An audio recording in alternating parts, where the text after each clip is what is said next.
Gol hantu atau yang dikenal juga dengan sebutan ghost goal atau phantom goal adalah istilah yang digunakan dalam dunia sepak bola yang menggambarkan gol kontroversial dikarenakan keputusan wasit yang dipertanyakan ketika bola melewati garis gawang atau tidak. Gol hantu muncul ketika bola melewati garis gawang, akan tetapi wasit menyatakan itu bukanlah gol. Atau sebaliknya, ketika bola belum melewati garis gawang, wasit menyatakan itu adalah sebuah gol. Gol hantu pernah tercipta di pertandingan Bundesliga antara Hoffenheim melawan Bayer Leverkusen pada tahun 2013 lalu. Bahkan, sang pencetak gol Stefan Kiesling pun merasa kebingungan. Di menit ke-70 pertandingan, di kotak penalti lawan, Kiesling menyundul umpan silang dari rekannya. Akan tetapi, sundulannya itu melebar dan mengenai sisi samping jala. Namun, bola masuk ke gawang setelah melewati lubang di samping gawang. Kiesling sempat kecewa karena tahu upayanya itu tidak membuahkan gol. Akan tetapi, beberapa saat kemudian, wasit Felix Bridge menyatakan bahwa terjadi sebuah gol. Kiesling sempat tampak kebingungan, akan tetapi kemudian rekan-rekannya menghampirinya dan merayakan gol tersebut meskipun terlihat seperti setengah hati.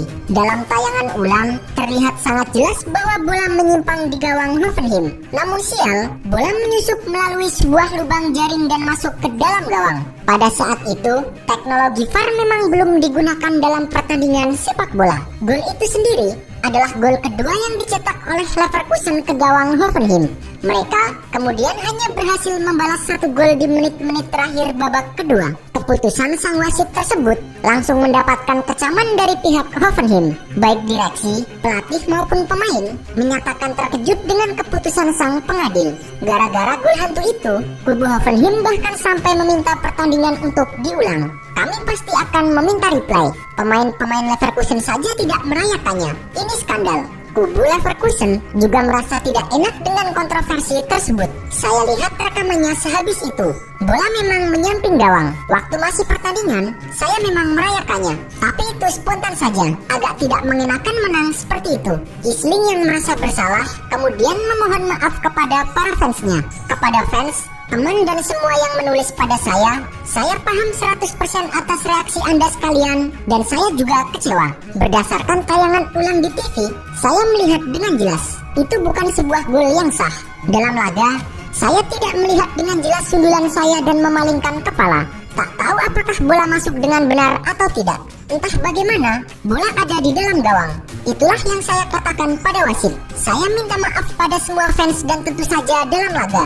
Untuk menang seperti itu amatlah tidak bagus. Keadilan penting dalam olahraga di klub kami dan khususnya saya secara pribadi. Wasit yang memimpin laga tersebut juga akhirnya angkat suara soal gol hantu yang disahkan olehnya. Saya memang sedikit ragu, tapi reaksi dari para pemain jelas dan tidak ada yang melawan. Saya memeriksa kejadian pada Kiesling, tapi tak ada seorang pun bahkan sang pemain menyatakan itu tidak gol. Bola itu masuk ke jaring dan untuk semua orang di lapangan gol itu sah.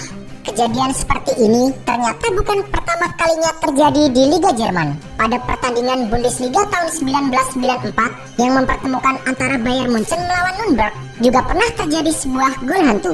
Pada sebuah momen, Bayer melakukan tendangan penjuru dan terjadi kemelut di kotak penalti Nürnberg. Beberapa saat setelah itu, terjadi pertarungan antara bek Bayer Munchen Thomas Helmer dengan kiper Nürnberg Andreas Kopke di garis gawang. Helmer gagal menendang bola ke dalam gawang dan bola pun bergulir ke samping dan kemudian keluar lapangan. Selama beberapa detik, semua orang seperti sudah tahu bahwa Nürnberg mendapatkan tendangan gawang. Helmer bahkan ikut membantu Kopke berdiri sebelum berbalik untuk kembali ke wilayah permainan timnya. Akan tetapi, keputusan wasit saat itu justru kemudian membuat seisi stadion kebingungan. Wasit atas rekomendasi dari hakim garis memutuskan terjadinya sebuah gol. Para pemain Nürnberg pun melakukan protes. Sedangkan Helmer dan rekan-rekannya merayakan keputusan wasit tersebut meskipun dengan terkaget-kaget.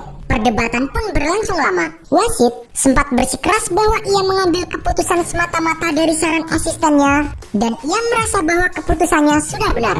Setelah dibahas di tingkat federasi, diputuskan bahwa pertandingan harus diulang. Nürnberg yang kala itu kalah 1-2, malah kemudian kalah lebih telak dalam laga ulangan itu dengan skor 0-5.